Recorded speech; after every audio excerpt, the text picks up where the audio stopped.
Good afternoon, everyone. So, thank you all delegates for joining the today's topic.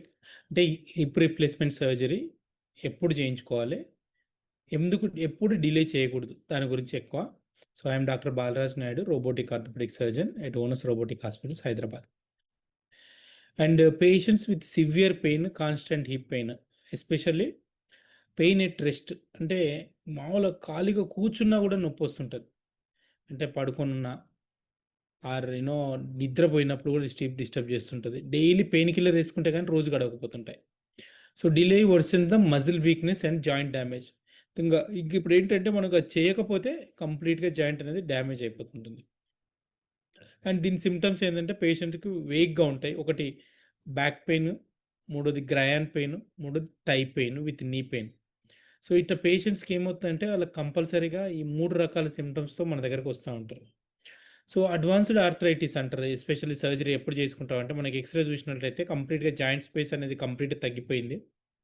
Bone అనేది ఒకదాని మీద ఒకటి rub అవుతుంది. ఆస్టియోఫైట్స్ అంటే లూజ్ బాడీస్ ఫార్మ్ అయిపోయి మనకు పెయిన్ ఇంకా ఎక్కువవుతుంది. డిఫార్మిటీ అంటే కంప్లీట్‌గా బోన్‌కి మధ్యలో గ్యాప్ తగ్గిపోయి షార్టనింగ్, లెగ్ లెంత్ అనేది తగ్గిపోతుంది. ఇంకా physiotherapy will not resolve the issue, even it increases the pain. చాలామంది పేషెంట్స్ వచ్చి చెప్తారు, సార్ ఫిజియోథెరపీ చేయించుకుంటే ఇంకా ఎక్కువైంది సార్ నొప్పి. Because they do lot of movements. Movements చేసేటప్పుడు ఎక్కువైతుంది. ది అవస్కులర్ నెక్రోసిస్ ఆఫ్ హిప్‌లో మీకు మొత్తం 4 స్టేజ్‌లుంటాయి. స్టేజ్ 1, 2, 3, 4 ఫికాట్ ఆర్లెట్ అంటారు. సో, హిప్ రీప్లేస్‌మెంట్ స్టేజ్ 4, 3లో మాత్రమే జేస్తాము. అంటే ఫిమరల్ హెడ్ కొలాప్స్ అయిపోయి, డ్యామేజ్ అయిపోయి, కంప్లీట్‌గా ఫ్లాట్ అయిపోతే, మనకు ఈ స్టేజ్‌లో హిప్ రీప్లేస్‌మెంట్ సర్జరీ అనేది మాత్రమే option. Core decompression with stem cell therapy అనేది అసలు పని చేయదు. సో, మీరు ఈ మోడల్‌లో చూసినట్లయితే మీరు చూడండి ఇక్కడ. సో, కంప్లీట్‌గా ఈ యారో మార్క్ పెట్టినది హెడ్. దాని కింద ఉన్నది మొత్తం డ్యామేజ్ అయిపోయి థర్డ్ నుంచి ఫోర్త్ స్టేజ్‌కి ఎంటర్ అయిపోయింది. అంటే కంప్లీట్‌గా ఫ్రాక్చర్ గూడా అయింది. సో, ఇప్పుడు ఇటువంటి ఫేజ్‌లో కంపల్సరీ సర్జరీ చేసుకోవాలి. ఈ పేషెంట్స్‌కి ఫోర్త్ స్టేజ్‌లో ఉన్న పేషెంట్‌కి నైట్ పెయిన్ ఉంటది. కింద కూర్చోవడానికి కష్టమవుతుంది. కొంత దూరం వెళ్లి మార్కెట్‌కి వెళ్ళడానికి కష్టమవుతుంది. అండ్ మీరు ఈ హిప్ జాయింట్‌కి బ్లడ్ సప్లై అనేది ఈ విధంగా ఉంటది. మీరు చూసినట్లయితే కంప్లీట్‌గా చూడండి. ఒక బోన్‌కి 3 బ్లడ్ సప్లై ఉండాలి. ఆ బ్లడ్ సప్లై అనేది కట్ ఆఫ్ అయిపోయింది కంప్లీట్‌గా. సో, అప్పుడు మనకు హెల్తీ జాయింట్ అనేది డ్యామేజ్ అయిపోయి వాస్కులర్ నెక్రోసిస్‌కెళ్ళిపోతుంది. దీనికి కంపల్సరీ సర్జరీ చేసుకోవాలి. అందుట్లో ఫోర్త్ స్టేజ్‌లో సర్జరీ చేస్తాం. If patient cannot cross leg అంటే బాసిపట్లేసుకొని వజ్రాసనాలు, పద్మాసనాలు ఏసుకోవడానికి కష్టమవుతుందన్నప్పుడు డెఫినిట్‌గా సర్జరీకెళ్ళాలి. మెట్లు ఎక్కడం, దిగడం కష్టమవుతుంది. ఈవెన్ సాక్స్‌లేసుకోవడానికి కూడా కష్టమవుతుంది. వితౌట్ లింప్ వాకింగ్ జేయడానికి అసలు కష్టమవుతుంది. Quality of life already compromised. అంతే ఇంక వాళ్ళు ఇంక నా వల్ల కావట్లేదన్నప్పుడే వస్తారు మా దగ్గరికి యూజువల్‌గా. అండ్ డిఫార్మిటీ ప్రోగ్రెసివ్‌గా పెరుగుతా ఉంటది. అంటే లింబ్ షార్టనింగ్ అంటే ఏంటంటే మనకు కాలు యొక్క లెంత్ తగ్గుతుంది. చాలామంది నా దగ్గరికొచ్చినప్పుడు around 3 inches shortening, 4 inches shortening అంటే ఆల్మోస్ట్ 10 సెంటీమీటర్స్ దాకా తగ్గిపోతుంది. పేషెంట్ పెయిన్ తగ్గడానికి పెయిన్ కంపెన్సేషన్ చేస్తారు. పెల్విక్ టిల్ట్ అంటే ఒక సైడ్ మొత్తం బెండ్ అయిపోతా ఉంటాడు. And spine decompensation. దీనితోటి స్పైన్ మీద కూడా ఇష్యూ వచ్చి పేషెంట్‌కి మనకు డిస్క్ ప్రొలాప్స్ అవుతుంది. ఈరోజు ఒక పేషెంట్ వచ్చాడు మా దగ్గరికి. నీ పెయిన్ ఉంది. హిప్ జాయింట్ పెయిన్ ఉంది. So, is trying to compensate by spinal pelvic tilt. So, started developing even disc prolapse. And knee pain due to hip balance. అంటే నీ జాయింట్‌కి, హిప్ జాయింట్‌కి చాలా కనెక్షన్ ఉంటుంది. Same nerve supply. So, it is known as referred pain. ఆ referred pain వల్ల పేషెంట్‌కి even knee pain కూడా start అయితుంది. Delaying the surgery improves the complexity. మనకు సర్జరీ ఎంత డిలే చేస్తున్న కొద్దీ పేషెంట్‌కి అంత ఇబ్బంది అవుతా ఉంటది. సర్జరీకి కూడా అంత కాంప్లెక్సిటీ అవుతుంటది. So, hip surgery is known as forgotten hip surgery. అంటే ఫర్గాట్ అంటే సర్జరీ చేయించుకోవాలి, మర్చిపోవాలి. So, that is the beauty of hip replacement surgery. So, చాలామంది పేషెంట్స్ రిపీటెడ్ స్టీరాయిడ్ ఇంజెక్షన్ తీసుకుంటుంటారు. ఈ స్టీరాయిడ్స్ అండ్ దాని వల్లనే ఏవి అని వస్తుంటుంది. So, never ever take temporary pain relief కోసం చూడకండి. టెంపరరీ పెయిన్ రిలీఫ్ చూస్తే మనకు పేషెంట్‌కి చాలా ఇబ్బందవుతుంది. Relief lasting only weeks, days, hours. This indicate it is the end stage joint disease which requires hip replacement. మీరు ఈ మోడల్‌లో చూసినట్లయితే ఇక్కడ చూడండి. కంప్లీట్‌గా ఇది మనకు బాల్ ఏదైతే చూపిస్తున్నామో ఇది బాల్. దీని ప్లేస్‌ల ఇది సాకెట్. ఇట్లా కంప్లీట్‌గా ఇట్లా వస్తుంది. సో, ఇవన్నీ గూడా మళ్ళా సర్జరీ చేసిన తర్వాత పేషెంట్స్‌కి ఆల్మోస్ట్ 30 ఇయర్స్ వారంటీ ఇస్తుంటాం మనం.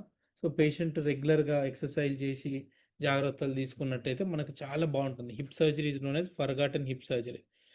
When delay makes surgery harder. అంటే ఇప్పుడు బాగా డిలే చేసి వస్తారు కొందరు. ఫోర్త్ స్టేజ్ చెప్పిన తర్వాత ఒక 10 ఇయర్స్ తర్వాత, 20 ఇయర్స్ తర్వాత అప్పటికే మజిల్స్ వేస్టింగ్ అయితాయి. గ్లూటియస్ మజిల్స్ వేస్ట్ అయిపోయి పేషెంట్ నిలవడానికి కష్టమవుతుంది. బోన్ లాస్, ఎస్టాబ్యులర్ బోన్ లాస్ అయితే మళ్ళా బోన్ బ్లాక్, ట్రెబెక్యులర్ మెష్ వాడాలి.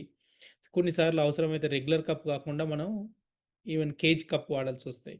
మజిల్స్ అనేవి fixed flexion deformity of hip జాయింట్‌కి కాంట్రాక్చర్స్ వస్తుంటాయి. సో, రెగ్యులర్ చేసిన సర్జరీ 30 ఇయర్స్ వస్తే ఇది కాంప్లెక్స్ కావడం వల్ల 15, 20 ఇయర్స్‌కే ఫెయిల్ అవుతుంది. అండ్ టేక్స్ యూజువల్‌గా 15 డేస్, 20 డేస్‌ల హిప్ రీప్లేస్‌మెంట్ పేషెంట్స్ నార్మల్‌గా నడుస్తారు. యూ కెనాట్ ఐడెంటిఫై పేషెంట్ ఏ సైడ్ సర్జరీ చేసిండో కూడా ఐడెంటిఫై చేయరు. కానీ దీనివల్ల లాంగర్ రికవరీ అయితుంది. సో, ఈ మోడల్‌లో చూసినట్లయితే మీరు చూడండి, స్టేజ్ 1 అంటే నార్మల్‌గా రౌండ్‌గా ఉంటది. స్టేజ్ 2ల హెడ్ అనేది డ్యామేజ్ అయిపోయింది. స్టేజ్ 3లో ఫ్రాక్చర్ అయిపోయింది. స్టేజ్ 4లో మొత్తం సాకెట్ కూడా డ్యామేజ్ అయిపోయింది. So, always you you should believe in that no, stage 4ల సర్జరీ మాత్రమే చేయించుకోవాలి. ఏ మాత్రం డిలే చేసినా స్టేజ్ 4ల మనకు రిజల్ట్స్ అనేవి మంచిగా ఉండవు. సో, మీరు ఈ మోడల్‌లో చూసినట్లయితే ఇది చూడండి, సాక్స్ మనము పేషెంట్ సాక్స్ ఏసుకోవడానికి కూడా చాలా కష్టమవుతుంటుంది. అటువంటి పేషెంట్‌లకి మనం రికమెండ్ చేసేదేంటంటే, మనం కంపల్సరీ సర్జరీ చేసుకోవాలని చెప్తాము. వాళ్ళకి ఇబ్బంది అయితుంటది. ఎప్పుడైతే హెడ్ రౌండ్‌గా ఉండాల్సినది డ్యామేజ్ అయిపోతదో, అప్పుడు ఆటోమేటిక్‌గా పేషెంట్‌కి లింప్ కంప్లెయింట్ చేస్తాడు. And they cannot able to do their own living activities like మార్కెట్‌కెళ్ళి రావడానికైనా, అండ్ కింద కూర్చోవాలన్నా చాలా ఇబ్బంది పడుతుంటారు. అండ్ మామూలుగా చాలామంది అడుగుతుంటారు నన్ను, "సార్ సెకండ్ స్టేజ్‌లో ఏం చేయాలంటే?" సెకండ్ స్టేజ్‌లో హిప్ రీప్లేస్‌మెంట్ కాకుండా core decompression with stem cell therapy అంటాం. వెరీ అడ్వాన్స్డ్, చాలా బావుంటది. ఇక్కడ చూసినట్టయితే మేము లోపల ఉన్న డెడ్ టిష్యూ అంతా తీసేసి ఈ స్టెమ్ సెల్ థెరపీ చేస్తాం. అండ్ హిప్ రీప్లేస్‌మెంట్ అంటే డ్యామేజ్ అయిన బాల్ ప్లేస్‌లో మెటల్ ఎయడం. అండ్ దీంట్లో చాలా రకాల మెటల్స్ ఉన్నాయి. ఒకటి మెటలాన్ మెటల్, ఇది 2010 నుంచే విత్‌డ్రా చేసిన మార్కెట్‌ల. Metal on poly and ceramic and ceramic high end young patients. But ఒకటే ప్రాబ్లమ్ ఏంటంటే దీంట్లో స్క్వీకింగ్ సౌండ్ వస్తది. And ideal I recommend ceramic and poly, బావుంటుంది. స్మూత్‌నెస్ బావుంటుంది. And we can safely wait. ఎప్పటి వరకు వెయిట్ చేయొచ్చు? Early arthritis stage 1, mild pain, good response to physiotherapy. అసలు ఈ హెడ్ బావుంది. No structural collapse. Then you can wait for some time. ఆ some time అనేది నీ బాడీ యొక్క ఆహ్, మెయింటెనెన్స్‌ని బట్టి ఉంటుంది. And the most brutal truth about in delaying hip replacement surgery, you cannot save the joint in the fourth stage. You cannot prevent it, and you cannot improve the outcome. Only it makes the surgery harder, riskier, and slower. So, thank you all for joining today's webinar. And if you have any doubts, you can talk to us at Onus Robotic Hospitals. Thank you.